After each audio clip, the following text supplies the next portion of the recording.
오늘은 열왕기 하 2장 말씀으로 계속 은혜를 나누겠습니다. 이제 엘리야는 사라집니다. 하나님의 부르심을 받으면서 엘리야의 시대는 끝이 나는데 하나님께서 이 엘리야를 육체적인 죽음을 보이지 아니하시고 승천을 시키십니다. 그래서 여호와께서 나를 데려가시는 것을 네가 보면 엘리사가 고하던 갑절의 능력을 받을 것이다 라고 엘리야가 엘리사에게 말을 하지요. 엘리야는 엘리사가 갑절을 요구하는 그 말을 들었습니다. 엘리사는 과연 무엇을 고하는 것인가?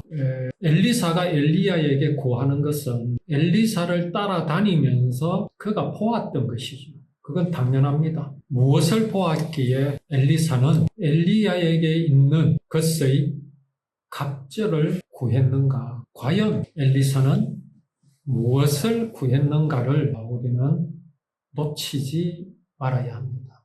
구원에 관하여 이런 말씀이 있죠. 마음으로 믿어 의에 이르고 입으로 시인하여 구원에 이른다라는 말씀이, 이 말씀이 마음으로 믿은 것 갖고는 구원에 이를 수 없다는 말씀이겠습니까?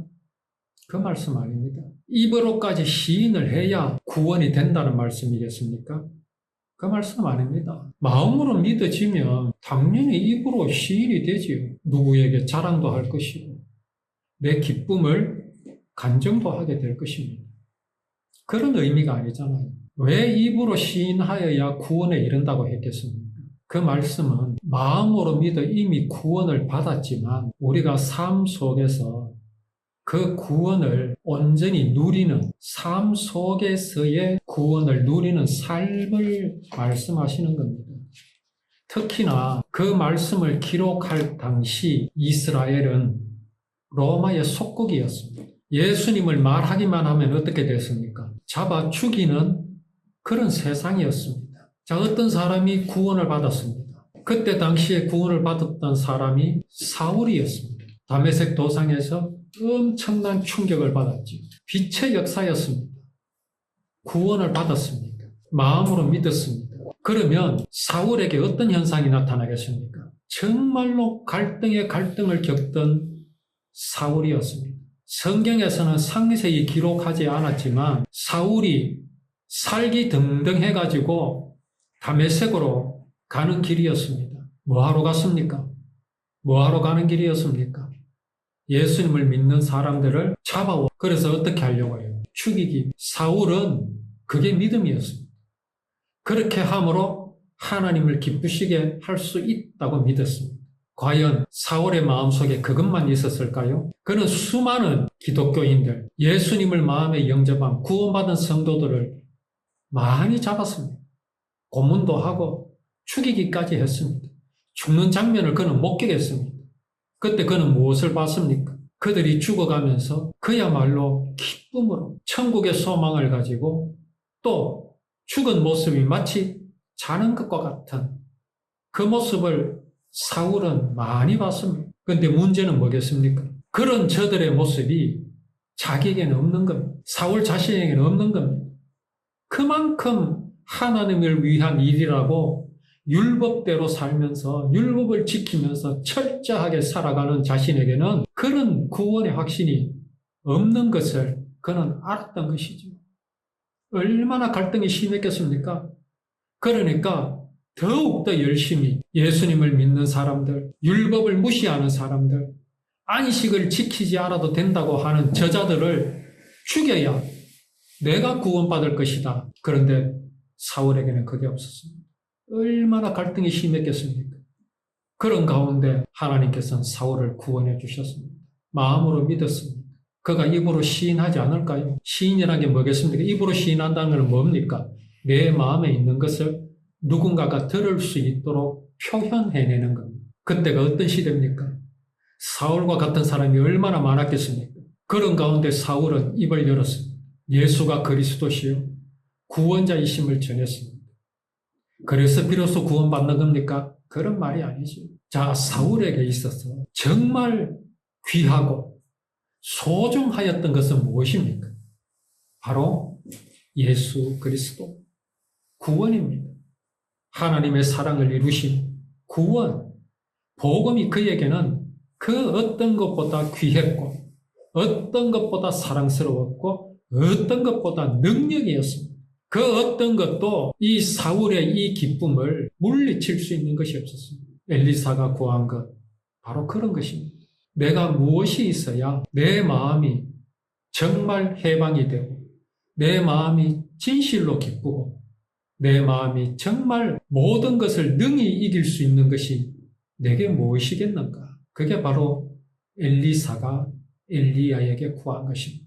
여호와 하나님의 사랑, 그 사랑으로 이루신 구원, 오직 그것뿐입니다. 엘리사가 갑절의 능력을 구했다고 오늘날 교회에서는요, 주여 삼창을 외치고 알아듣도 못한 소리로 뭐 방언이랍시고 해대 난리도 아닙니다. 어떤 또 동영상을 보니까요, 엘리사가 겉옷을 던졌다고 자기도 막 웃돌이 벗어서 막 교인들을 향해 냈다 던지고 하는 그런 퍼포먼스를 벌이는 그런 영상도 있습니다. 뭐 하는 짓입니까? 거기에 그런 곳에는요, 절대로 복음 없습니다. 왜 없는 줄 아십니까? 그런 사람들은요, 복음의 귀함을 모릅니다. 복음이 무엇인 줄도 모릅니다. 엘리사가 무엇을 구했는지 모르기 때문에 그냥 성경의 겉으로 드러난 그것만 보는 겁니다.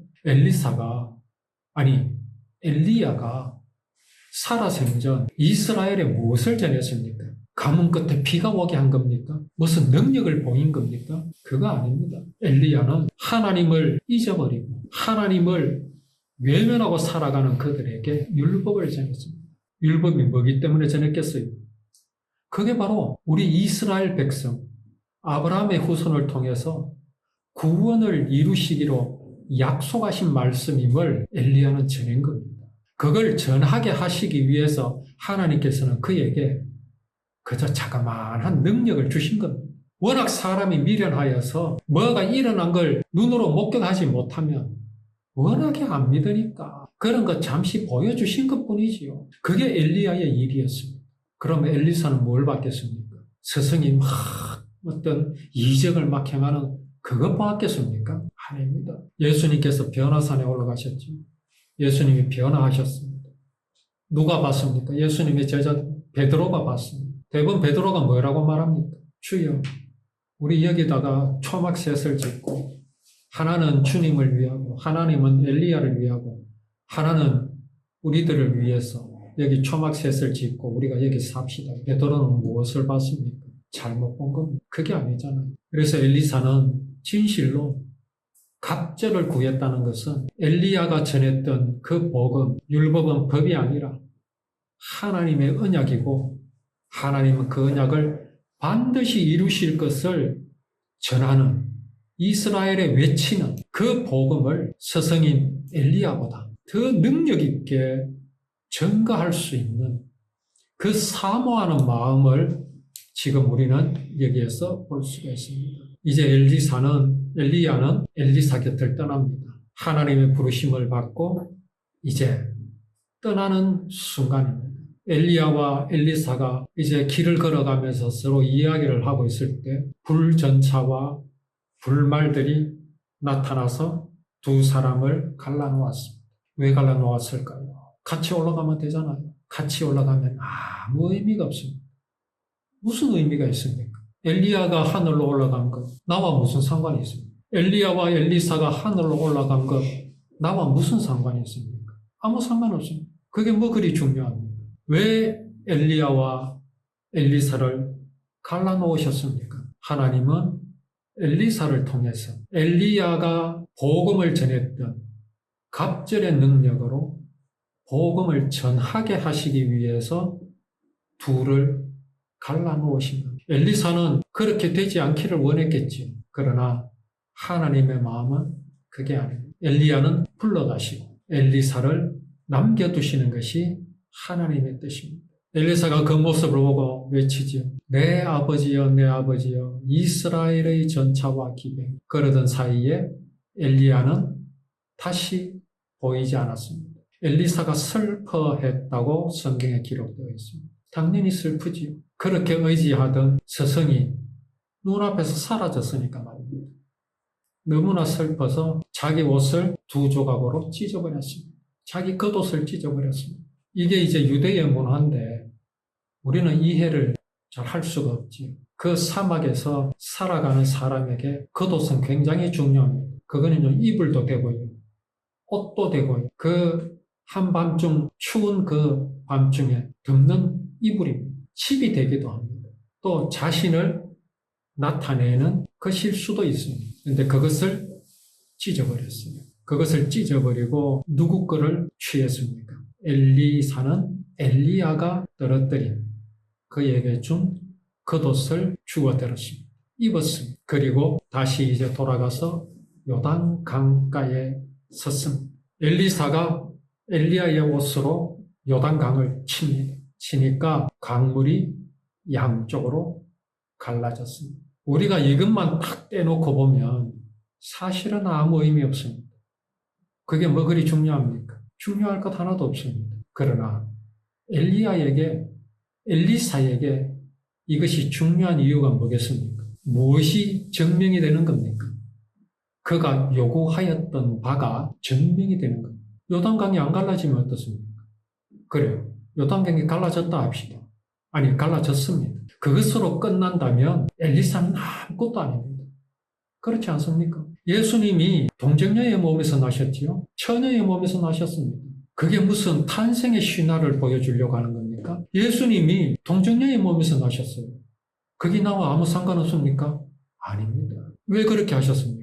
하신 이유가 무엇입니까? 사람의 몸을 입고 오시되 사람의 유전을 따르지 않으시기 위해서 그랬습니다. 예수님은 죄가 없으셔야 돼요. 아담이 저지른 그 죄가 없어야. 예수님은 사람이 하나님과 같이 될 수 있다고 하는 사단의 말을 듣고 하나님을 그 마음에서 버린 그 죄가 없어야 됩니다. 유전된 죄가 없어야 돼요.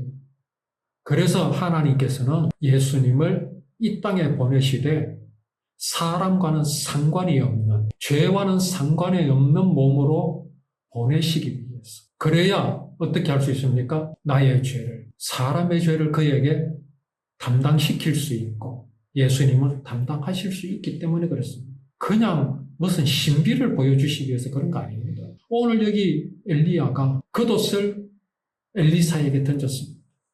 엘리사는 그 겉옷을 가지고 요단강을 쳤습니다. 갈라졌습니다. 이게 왜 하나님께서 왜 그렇게 엘리사에게 그 능력을 보여주셨는지를, 그 하나님의 마음과 그 의미를 우리는 분명히 알고, 정말 우리가 이 말씀 속에서 하나님의 행하심을 우리가 분명히 알아서 정말 그 하나님의 뜻을 누리며 살아가는 우리의 삶이 되기를 원합니다.